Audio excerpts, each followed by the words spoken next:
Hey everybody, welcome back to Video Game SO. Today we're going to doing a series on the MiSTer FPGA DE10 Nano project, and it's been another JT Friday. We have a core for Wild Fang or Tecmo Night, depending on what region you play it. And it's an awesome late 80s beat 'em up with a ton of gore. I mean, what other game can you punch a head off an enemy and it just totally makes sense? And it's so much fun to have another beat 'em up on the arcade side of things. And honestly, the last couple JT Fridays I haven't done videos on because they've been sports related, and those never do well. But this is definitely a game well worth your time to check out. So we're going to see how the beta core is doing today. Before we go too far though, do me a huge favor, go down below, hit like and subscribe and ring that notification bell, definitely helps us out. And if you feel so inclined and want to support the channel, we got a Patreon link down below as well. But Wild Fang is one of those games, it's pretty famous out there as far as the Tecmo side of things are concerned, and it definitely has a lot of fun gameplay, but it's going to be completely different than most beat 'em ups. This is not a button masher whatsoever. Rhythm and timing 100% matter in this game, and you have to get good at that or else you're never going to see the ending. So it's a little bit more methodical, a little bit more thoughtful, and a little bit more challenging to start, but once you actually get the hang of it, it's going to become relatively easy in my opinion. It's just one of those games. I absolutely love it. It's ridiculous and over the top.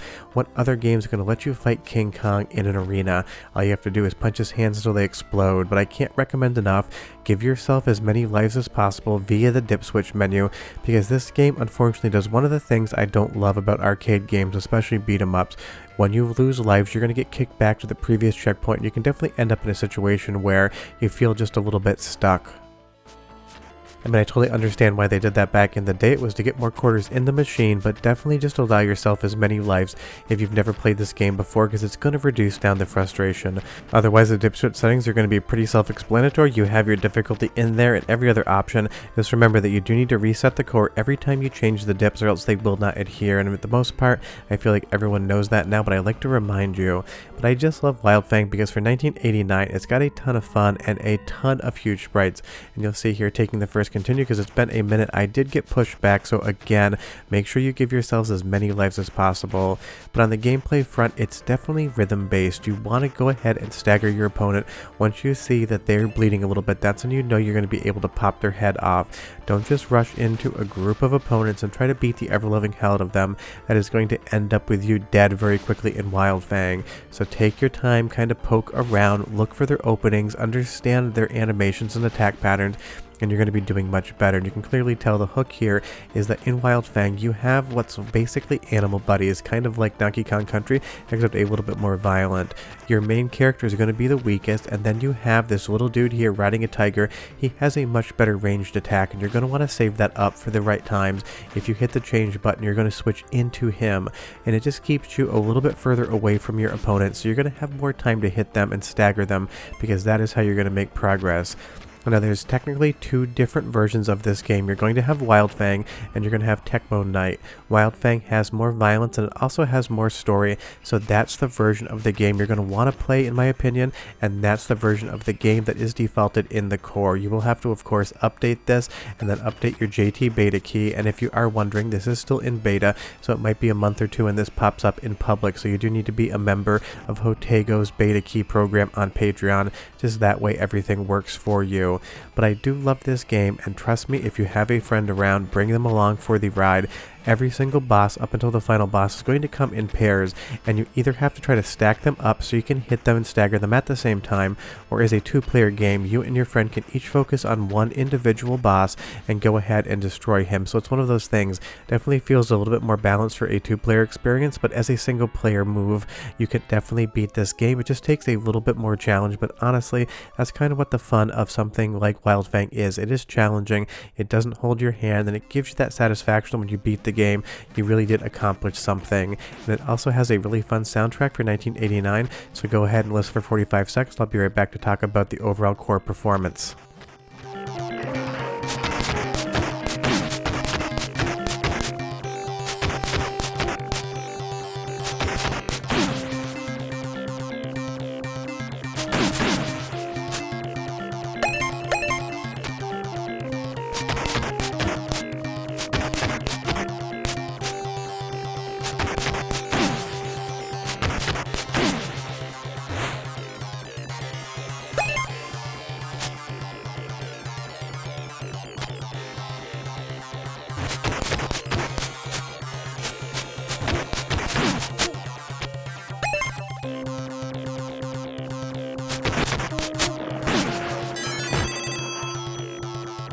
Really fun soundtrack and sound effects, and some of the hits are going to sound a little bit crunchy, but that's very similar to what an original board would sound like as well. Remember, it is 1989, so not every single sound is going to be crystal clear, pristine audio, but I just love in this game that you're just popping dudes' heads off like no big deal.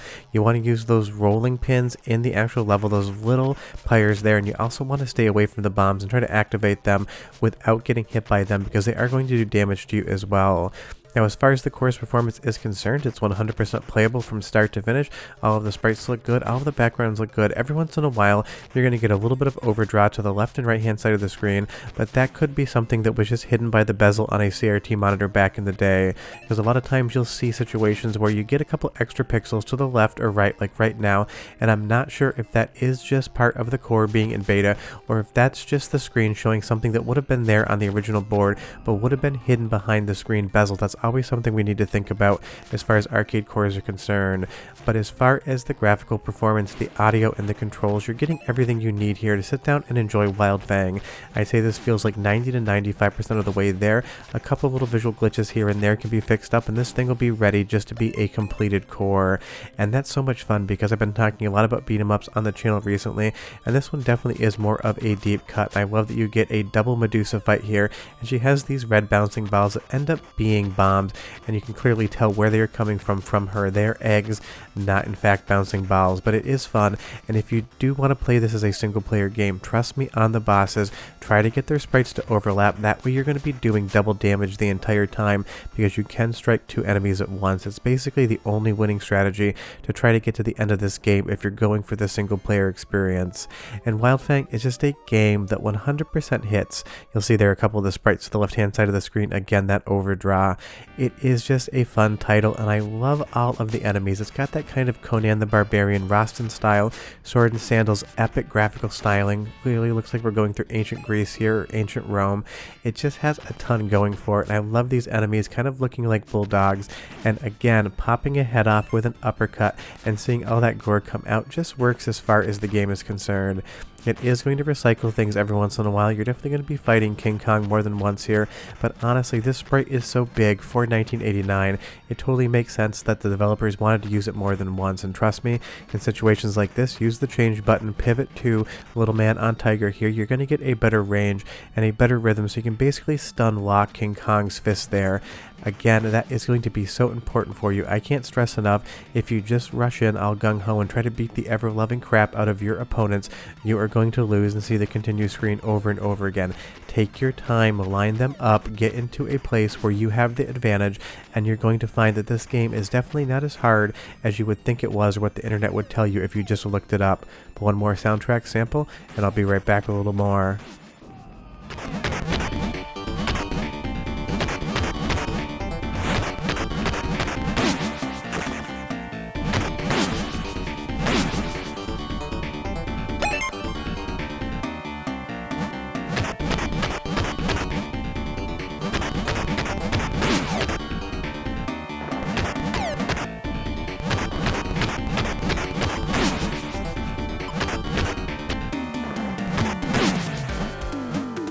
There's some really fun music, and again, it's a really fun game. It's not going to appear on any best beat 'em up lists of all time. It is definitely in that B tier, and I'd rather have something like Warrior Blade Rasen Saga 3 on MiSTer than Wild Fang, but it still is a game that is fun and you can appreciate it, and it is another great addition to the arcade side of MiSTer FPGA, because honestly, the arcade side of things has been a little bit quiet recently. We've been getting a lot of updates on Sega Saturn, Sega Titan Video, Atari Jaguar, the Philips CDI, but on the arcade side of things, it's been a little quiet in the 2025 front, so I'm happy to see Jotego and his team bringing us something like Wild Fang or Tecmo Night. It just adds to the overall fun, and it just has such a unique vibe, and I absolutely love all of the enemies. Popping the head off a gator there, 10 out of 10 fun any day of the week and twice on Sundays.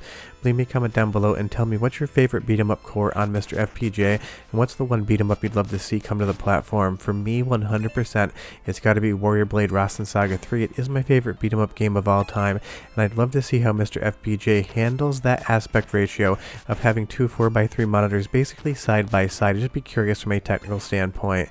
And remember, you do need to be a member of Jotego's Patreon if you want to download this core and test it. If you update and you can't put coins in, that means you don't have the correct JTBeta.zip file in your main folder.